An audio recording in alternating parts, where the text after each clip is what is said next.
আচ্ছা, আমাদের চারপাশে এমন কিছু মানুষ থাকে না, যারা ঘরে ঢোকার সাথে সাথেই পরিবেশটা বদলে যায়? তারা খুব একটা চিৎকার করে না, দামি ব্র্যান্ডের জামাকাপড়ও হয়তো পরে নেই, কিন্তু তাদের একটা অদ্ভুত নীরব শক্তি আছে যা সবাইকে থমকে দাঁড়াতে বাধ্য করে। আমরা ভাবি, ইস, আমার যদি ওরকম ব্যক্তিত্ব হতো। আমাদের বাঙালির সমাজে একটা কথা খুব প্রচলিত, লোকে কি বলবে। এই একটা চিন্তা আমাদের মেরুদণ্ডকে বাঁকিয়ে দেয়। আমরা সারাক্ষণ নিজেদের প্রমাণ করতে ব্যস্ত থাকি, কিন্তু আজ আমি আপনাকে এমন এক আত্মবিশ্বাসের কথা শোনাব যা লোক দেখানো নয়, বরং ভেতর থেকে আসা এক বিপজ্জনক শক্তি। এই অডিও বুকটি শোনার পর আপনি আর আগের মানুষটি থাকবেন না। 1 ঘন্টার এই সফরে আমরা 15টি অধ্যায়ে জানব অজেয় হবার গোপন রহস্য। পুরোটা শুনুন, কারণ শেষ অধ্যায়টি আপনার জীবনের মোড় ঘুরিয়ে দেবে। চলুন শুরু করা যাক সেই রূপান্তরের গল্প। প্রথম অধ্যায়, নিজের কাজের ব্যাখ্যা দেওয়া বন্ধ করুন। আমরা বাঙালিরা একটু বেশি আবেগপ্রবণ। ধরুন, আপনি অফিসে বা কোনো আত্মীয়ের বাড়িতে পৌঁছাতে দেরি করেছেন। ঢুকেই আমরা একগাদা কৈফিয়ত দিতে শুরু করি। রাস্তায় জ্যাম ছিল, বাস পাচ্ছিলাম না, ফোনে চার্জ ছিল না। এই যে আপনি 5 মিনিট ধরে ব্যাখ্যা দিচ্ছেন, এতে আপনি নিজের অজান্তেই প্রমাণ করছেন যে আপনি ভয় পাচ্ছেন লোকে আপনাকে বিচার করবে। আত্মবিশ্বাসী মানুষ এটা করে না। দেরি হলে তারা শুধু বলে, অপেক্ষা করার জন্য ধন্যবাদ। এই ছোট একটা বাক্য আপনার পাল্লা ভারী করে দেয়। মনে রাখবেন, আপনার আত্মমূল্য কোনো বিতর্কের বিষয় নয়। না বললে শুধু নাই বলুন, কিন্তু এর চেয়েও ভয়ঙ্কর শত্রু আপনার ভেতরে লুকিয়ে আছে। কে সেই শত্রু জানতে হলে চলুন দ্বিতীয় অধ্যায়ে। দ্বিতীয় অধ্যায়, আপনার অন্তরের কণ্ঠস্বরকে বশ করুন। সারাদিন আপনার সাথে সবচেয়ে বেশি কথা কে বলে? আপনার মন। আমরা যখন আয়নার সামনে দাঁড়াই, আমরা কি নিজের প্রশংসা করি নাকি খুদ খুঁজি? আমি দেখতে অত ভালো না, আমার দ্বারা হবে না। এই কথাগুলো আপনার আত্মবিশ্বাসকে ক্যান্সারের মতো শেষ করে দিচ্ছে। আপনার মন হল একটা থার্মোস্ট্যাটের মতো। আপনি যদি মনে মনে নিজেকে ছোট ভাবেন, বাইরের জগৎ আপনাকে সম্মান দেবে না। আজ থেকে নিজের মনের সমালোচককে নিজের বন্ধু বানিয়ে নিন। নিজেকে এমনভাবে কথা বলুন যেমনটা আপনি আপনার সবচেয়ে প্রিয় মানুষকে বলেন। তবে শুধু মনে মনে কথা বললেই কি হবে? না, এর ভিত্তি থাকতে হবে অনেক গভীরে। সেই ভিত্তিটি কি, তা আসছে পরের অধ্যায়। তৃতীয় অধ্যায়, আত্মবিশ্বাসের আগে আত্মমর্যাদা গড়ে তুলুন।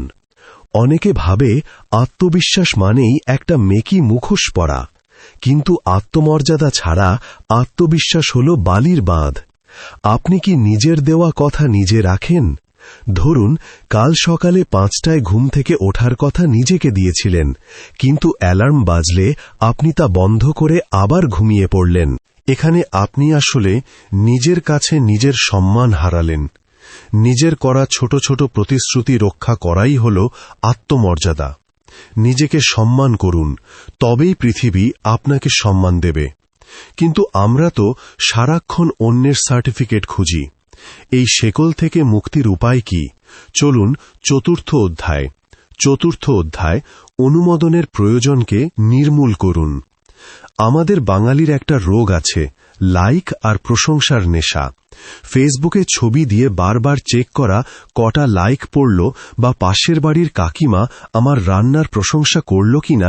এই যে অন্যের অনুমোদনের জন্য হন্যে হয়ে ছোটা, এটা আপনাকে একটা পুতুলে পরিণত করে, যার রিমোট কন্ট্রোল অন্যের হাতে। বিপজ্জনক আত্মবিশ্বাস তখনই আসে যখন আপনার কাছে অন্যের প্রশংসা বা সমালোচনা দুটোই ঐচ্ছিক হয়ে যায়। আপনি যখন অনুমোদনের তোয়াক্কা করবেন না, তখনই আপনি প্রকৃত অর্থে স্বাধীন। কিন্তু সেই স্বাধীনতা ধরে রাখার জন্য আপনার বড় অস্ত্র কি হবে? নীরবতা। সেই নীরবতার ম্যাজিক আসছে পঞ্চম অধ্যায়ে। পঞ্চম অধ্যায়, আবেগের বদলে নীরবতার মাধ্যমে প্রতিক্রিয়া জানান। তর্ক করে জেতাটা খুব সহজ, কিন্তু চুপ থেকে জেতাটা সবচেয়ে কঠিন। বাড়ির আড্ডায় বা অফিসের মিটিংয়ে কেউ যদি আপনাকে অপমান করে, আপনি কি সাথে সাথে রেগে গিয়ে পাল্টা জবাব দেন? তাহলে তো আপনি তার ফাঁদে পা দিলেন। বিপজ্জনক মানুষ তারা, যারা অপমানের জবাব দেয় এক অদ্ভুত নীরবতায়। আপনি যখন কোনো উত্তর দেন না, তখন উল্টো দিকের মানুষটা অস্বস্তিতে পড়ে যায়।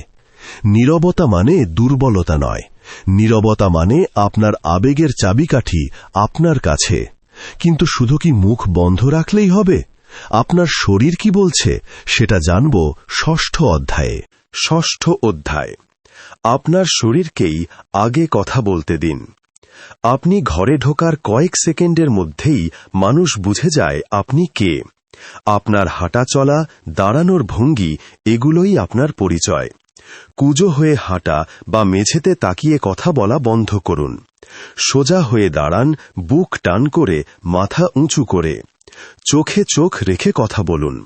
বিশেষ করে বাঙালিদের মধ্যে বড়দের সামনে চোখ নামিয়ে রাখার যে সংস্কৃতি, তা আদবের জন্য ঠিক আছে, কিন্তু পেশাদার জীবনে 1 সেকেন্ড অতিরিক্ত চোখের সংযোগ, আই কন্ট্যাক্ট, আপনাকে অনেক বেশি শক্তিশালী করে তোলে।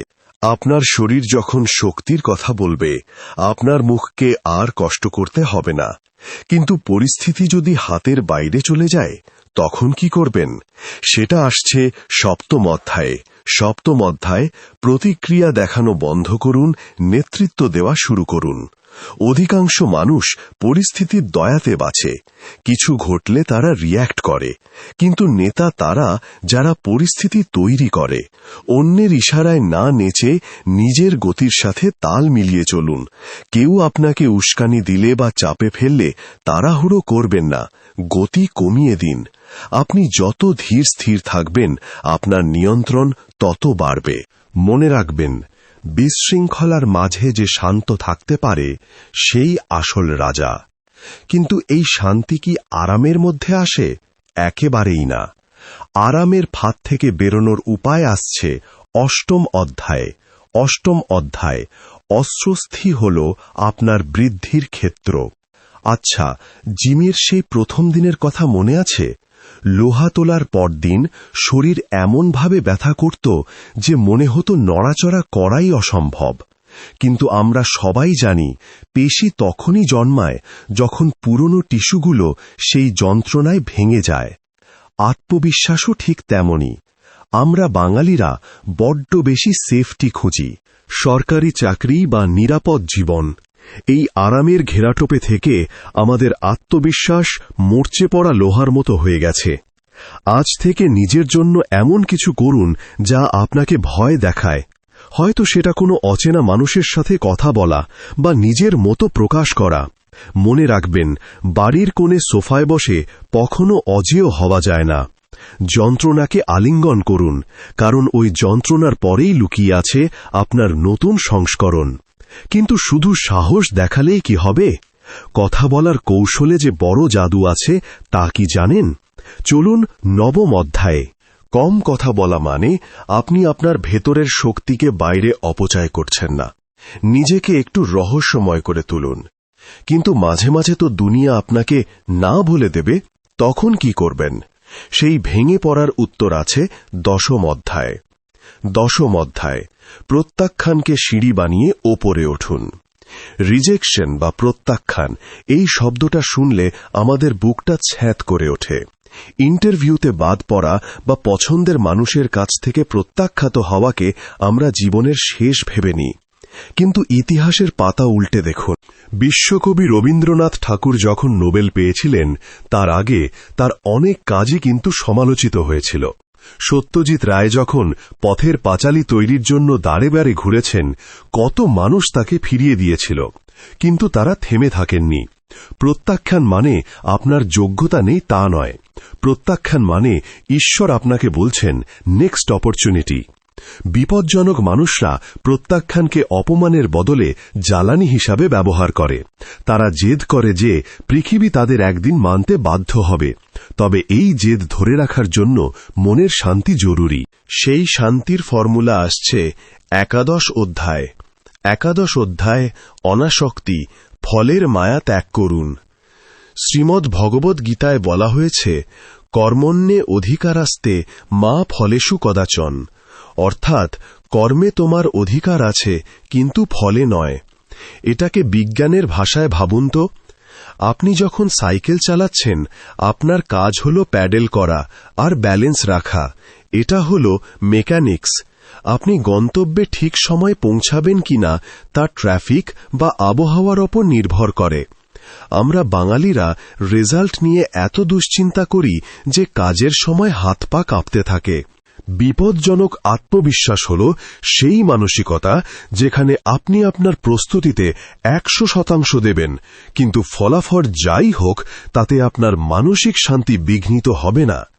আপনি যখন ফলাফলের মায়া ছেড়ে দেবেন তখন আপনার পারফরম্যান্স হবে অতি মানবীয়।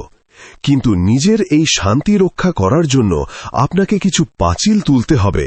কিসের পাঁচিল জানতে হলে দ্বাদশ অধ্যায়টি শুনুন। দ্বাদশ অধ্যায়, সীমানা নির্ধারণ, নিজের সময় রক্ষা করুন। বাঙালি সমাজে আমাদের একটা বড় সমস্যা হল না বলতে না পারা। পিসির বাড়ির বিয়ের কাজ হোক বা বন্ধুর অপ্রয়োজনীয় আড্ডা, আমরা নিজের কাজ ফেলে সবাইকে খুশি করতে যাই। আর শেষে কি হয়?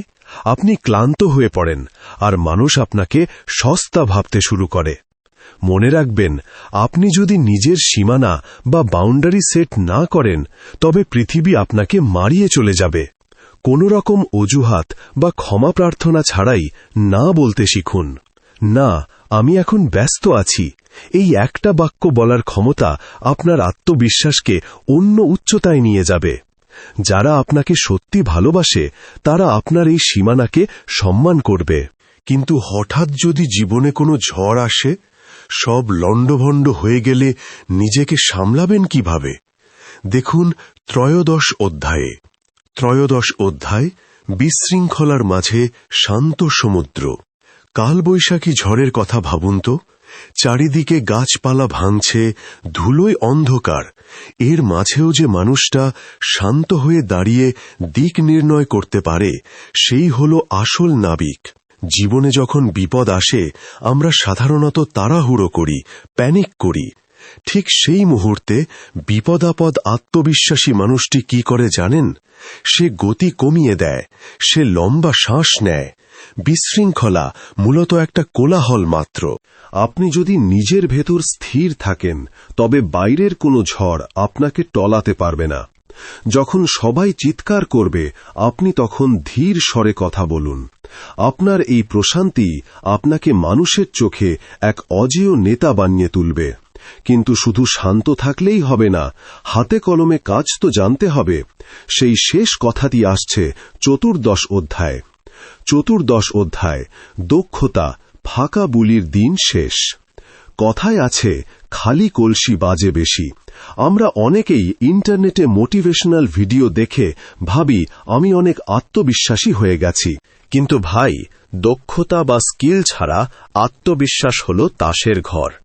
আপনি যদি ভালো রান্না করতে জানেন তবে 10 জন গেস্টের সামনে দাঁড়িয়ে আপনার হাত কাঁপবে না। কেন? কারণ আপনি ওই কাজে দক্ষ। আপনার স্কিল যখন আপনার স্বভাবে পরিণত হবে, ভয় তখন এমনিতেই পালিয়ে যাবে। কোনো একটা বিষয় নিজেকে এতটাই শানিত করুন যাতে আপনি চোখ বন্ধ করেও কাজটা করতে পারেন। এই যে পরিশ্রম আর সাধনা, এটাই হলো আপনার আত্মবিশ্বাসের আসল মেরুদণ্ড। এবার আমরা পৌঁছে গেছি আমাদের সফরের শেষ প্রান্তে। 15তম অধ্যায়টি হল সেই চূড়া যেখানে পৌঁছালে পৃথিবী আপনার পায়ের নিচে থাকবে। পঞ্চদশ অধ্যায়, এমনভাবে বাঁচুন যেন আপনার আর কিছুরই প্রয়োজন নেই। এটিই হল আত্মবিশ্বাসের এভারেস্ট। যখন আপনি উপলব্ধি করবেন সাফল্য, টাকা বা ভালোবাসা আপনার জীবনে আসতেই পারে, কিন্তু সেগুলো না থাকলেও আপনি ভেতরে ভেঙে পড়বেন না। আপনার আনন্দ বাইরের কোনো কিছুর ওপর নির্ভর করে না। সবকিছু হারিয়ে গেলেও যে মানুষটা মাথা উঁচু করে দাঁড়াতে পারে সেই হল পৃথিবীর সবচেয়ে বিপজ্জনক মানুষ। কারণ তাকে আর কেউ ভয় দেখাতে পারে না, বশ করতে পারে না। আপনি আপনার নিজের ভেতরেই এক সম্পূর্ণ জগৎ। তাহলে বন্ধু, আজ থেকে আপনি কোন মানুষটা হতে চান?